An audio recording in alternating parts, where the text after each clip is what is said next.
Éternel, en ce jour, tu nous as réunis en ce lieu pour nous faire connaître ta volonté, pour nous faire entendre ta parole. Cette parole qui est vie, cette parole qui est lumière pour nous éclairer pendant que nous marchons dans ce monde. Viens disposer nos cœurs, viens ouvrir nos entendements spirituels et permets-nous de comprendre la révélation, le mystère qui est caché dans ta parole par la puissance du Saint-Esprit au nom de Jésus-Christ de Nazareth. Amen. En ce jour, bien-aimés de Dieu, nous avons à faire la lecture d'un seul texte. Jean chapitre 6, verset 60 au verset 71. Et le thème sur lequel nous voulons réfléchir ce matin est le suivant. À qui irions-nous? Tu as les paroles de la vie. Nous faisons la lecture du texte. Plusieurs de ses disciples, après l'avoir entendu dire, cette parole est Jésus, sachant en lui-même que ses disciples murmuraient à ce sujet, leur dit, cela vous scandalise-t-il? Et si vous voyez le Fils de l'homme monter où il était auparavant, c'est l'esprit qui vivifie. La chair ne sert de rien. Les paroles que je vous ai dites sont esprit et vie. Mais il y en a parmi vous quelques-uns qui ne croient point. Car Jésus savait dès le commencement qui étaient ceux qui ne croyaient point et qui était celui qui le livrerait. Et il ajouta, c'est pourquoi je vous ai dit que nul ne peut venir à moi si cela ne lui a été donné par le Père. Dès ce moment, plusieurs de ses disciples se retiraient et ils n'allaient plus avec lui. Jésus donc dit aux 12, et vous, ne voulez-vous pas aussi vous en aller? Simon-Pierre lui répondit, Seigneur, à qui irions-nous? Tu as les paroles de la vie éternelle. Et nous avons cru, et nous avons connu que tu es le Christ, le Saint de Dieu. Jésus leur répondit, n'est-ce pas moi qui vous ai choisi, vous les 12, et l'un de vous est un démon. Il parlait de Judas Iscariote, fils de Simon, car c'était lui qui devait le livrer, lui l'un des 12. Parole du Seigneur. Amen. Jésus, pendant sa mission, n'a pas travaillé seul. Lui voulait forcément enseigner, voulait certainement instruire, orienter un certain nombre de personnes à connaître sa mission, afin qu'après son départ au ciel, avant sa venue, nous puissions continuer cette mission.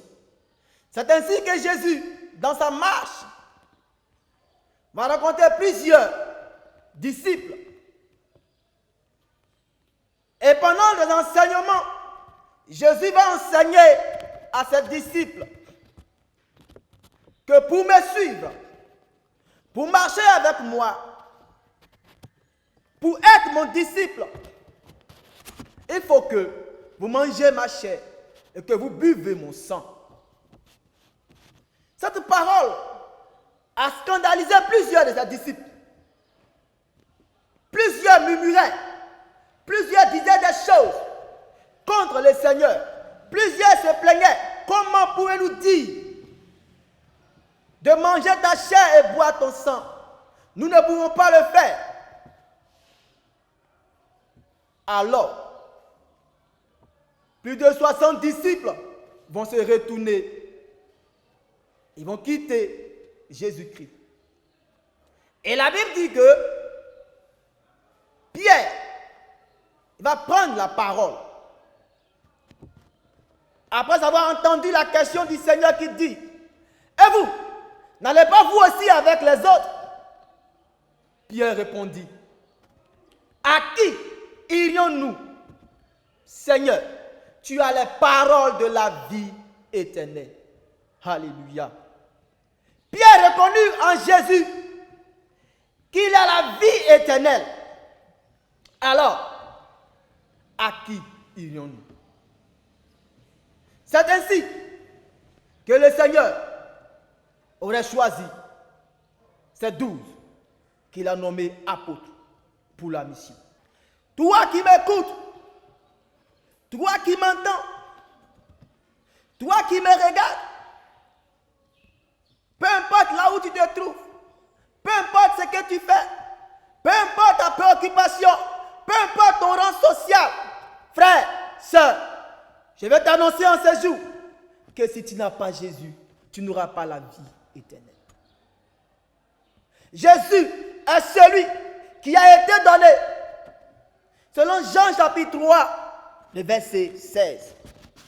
La Bible déclare ceci, que Dieu a tant aimé le monde qu'il a donné son Fils unique, afin que quiconque croit en lui ne périsse point, mais qu'il ait la vie éternelle.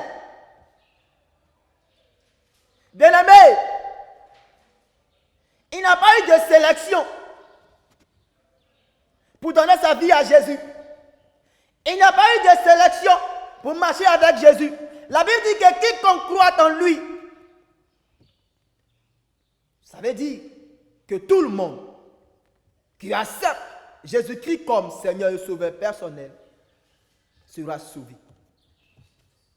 Tous ceux, que tu sois musulman, que tu sois animiste, que tu sois athée, que tu n'aies pas de religion, que tu sois bouddhiste, que tu sois je ne sais quelle religion tu pratiques, ayant donné ta vie à Jésus, ayant accepté Jésus comme Seigneur et Sauveur personnel, tu as la vie éternelle. Tu es sauvé. Tu n'as pas à craindre. Tu n'as plus à te lamenter. Tu n'as plus à te morfondre sur ton sort parce que tu as accepté Jésus-Christ comme Seigneur et Sauveur personnel. Les disciples l'ont fait. Ils l'ont accepté. Les disciples ont la même peau comme nous. Ils ont la même chair comme nous. Ils respirent comme nous. Ils ne sont pas extraordinaires que nous. Ils ne sont pas miraculeux que nous. Ils ne sont pas tombés du ciel non plus. Ils sont nés d'un homme et d'une femme. Ils ont donné leur vie à Christ. Ils ont marché avec Jésus-Christ. Et ils ont été sauvés. Frères, sœurs, peuple de Dieu qui m'écoute ce matin, peuple de Dieu qui m'écoute en ces jours, retenez bien ceci. Aujourd'hui, nous voyons tous une situation dont nous ne savons quoi faire. Une situation dont nous ne savons vers qui nous tourner. Dans cette épidémie, donc qui a été nommée Covid-19. Certains le diront coronavirus. Mais bien aimés, tous, nous avons le dos au mur. Nous ne savons vers qui aller. La Bible dit que là où deux ou trois sont assemblés au nom du Seigneur, tout ce que nous demanderons, il nous l'accordera. Tout ce que nous demanderons au nom de Jésus-Christ, croyons que nous l'avons déjà reçu et nous le verrons s'accomplir. Jésus est la parole de vie. Jésus est la lumière pour nous éclairer. Jésus est le sauveur de l'humanité. Dans le livre d'Apocalypse, on nous enseigne très bien qu'il est la parole. Selon Apocalypse 19, verset 13. La Bible nous dit qu'il est la parole. C'est cette parole-là que nous détenons en tant que chrétiens, en tant qu'enfants de Dieu. Cette parole-là qui est notre boussole. Cette parole-là qui doit nous orienter, qui doit nous instruire, qui doit nous révéler comment marcher et comment vivre pour Christ. C'est ainsi que lorsqu'il disait aux autres disciples que vous devez manger ma chair et boire mon sang, cette parole les a scandalisés et se sont retournés. Manger la chair de Christ et boire le sang de Christ n'est pas physique mais spirituel. Cela veut dire obéir à la parole de Dieu. Cela veut dire vivre conformément à la parole de Dieu. Cela veut dire vivre dans la sanctification, loin du péché. Regardons autour de nous. Comment certains vivent? Chacun s'appuie sur une force, une puissance. Chacun s'est accroché à une puissance, à une force.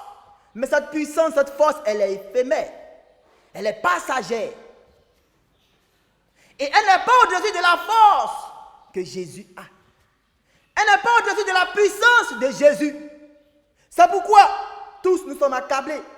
C'est pourquoi tous nous sommes inquiets, ne sachant quoi faire face à ce Covid-19. Quel que soit dans le pays où tu te trouves, quel que soit dans la nation où tu es, quel que soit dans la famille que tu te trouves, peu importe la situation que tu vis, que ce soit une maladie quelconque, là où on t'a dit qu'il n'y a plus de remède, il n'y a pas de solution, que ce soit une situation que tu vis dans la famille, là où il n'y a plus d'issue, il n'y a pas de remède pour t'en sortir. Jésus-Christ de Nazareth est la solution à ta situation. Seulement, ce qui te reste à faire, donne-lui ta vie. Donne-lui ta vie. Peu importe le manque de sang, peu importe la maladie, donne ta vie à Jésus et tu seras sauvé. Peu importe le problème que tu vis dans ton foyer, dans ta maison, dans ton travail, dans tes études, donne ta vie à Jésus. Et lui seul a la solution. Viens à Jésus, car il te tend la main. Et regarde à la croix, Jésus n'a pas croisé les bras. Il a les bras tendus, les bras ouverts pour dire, il y a encore de l'espoir. Pour dire, Jésus a encore de la place pour toi et pour moi. C'est ainsi qu'il nous fait comprendre dans Jean 14, à partir du verset 1 au verset 3. Il dit que ton cœur ne se trouble point. Crois en Dieu et crois en moi. Car il y a des demeures dans la maison de mon Père. S'il n'y en avait pas, je ne t'aurais pas le dit. Si je te l'ai dit, c'est parce que c'est la vérité. Et je vais vous préparer une place. Et je reviendrai vous chercher. Afin que là où je suis, vous aussi, vous soyez. Bien-aimés, cette parole est vraie et elle est certaine. Reçois-la en ce jour. Afin que cette place qui t'est réservée auprès du Christ, auprès du Sauveur de l'humanité, tu puisses en bénéficier par sa grâce et pour sa gloire, dans le nom puissant, dans le nom souverain, dans le nom glorieux, majestueux de Jésus-Christ de Nazareth. Amen. Nous prions le Seigneur. Et notre Dieu, notre Père, tu es véritablement le Sauveur de l'humanité. Tu es véritablement celui qui est venu pour apporter la lumière. Tu es véritablement celui qui est apparu afin de détruire les œuvres du diable. Ce matin, sinon en ce jour, Seigneur, accorde-nous cette grâce. Accorde-nous cette grâce. Et que cette épidémie qui mine ce monde entier, où les hommes, les femmes, les jeunes, les enfants ne savent quoi faire, Seigneur, tu puisses dire un mot. Car c'est toi seul qui es la solution. En ce jour, nous implorons ta grâce sur cette nation, sur nos autorités religieuses, coutumières, administratives, afin que ta puissance se manifeste pour que cette épidémie dans cette nation disparaisse dans de plus brefs délais dans le nom puissant de Jésus-Christ de Nazareth. Seigneur, plusieurs sont dans des maisons, dans des hôpitaux, souffrant d'une situation quelconque, souffrant de cette épidémie. La Bible déclare que tu es Jéhovah Rapha, le Dieu qui guérit. Seigneur, tu n'as pas besoin de te rendre sur les lieux pour opérer le miracle de la guérison. Seulement dis une seule parole. Et que tous ceux qui sont malades, dans ces hôpitaux, dans ces familles, dans ces endroits quelconques, reçoivent la guérison dans le nom de Jésus-Christ de Nazareth. Tu es Dieu, tu n'as pas changé. Tu l'as fait pour plusieurs, tu le fais encore aujourd'hui. Oui, fais-le pour que ton nom seul soit glorifié. Père, merci parce que tu le fais. Merci parce que tu agis. Merci parce que tu interviens. Au nom de Jésus-Christ de Nazareth. En ce jour, recevons l'exhortation et la bénédiction du Seigneur. Jean chapitre 6, verset 68. À qui irions-nous? Tu as les paroles de la vie éternelle. Bien-aimé, cette parole, pour nous dire simplement que Jésus-Christ est la vie éternelle. Pour nous dire simplement, nous avons cherché ailleurs, nous avons tourné ailleurs, nous n'avons rien eu. Alors, tournons-nous vers Jésus-Christ, qui est la vie éternelle, afin que nous soyons sauvés pour la gloire de son Saint-Nom. Recevons la bénédiction de la part du du Seigneur. Que le Dieu de toute consolation, le Dieu de toute grâce et de toute bénédiction, dont la bénédiction enrichit et n'a servi d'aucun chagrin, garde nos cœurs et nos pensées, aujourd'hui et toujours, et dans l'éternité, au nom du Père, du Fils et du Saint-Esprit, un seul Dieu, éternellement béni, au nom de Jésus-Christ de Nazareth. Amen.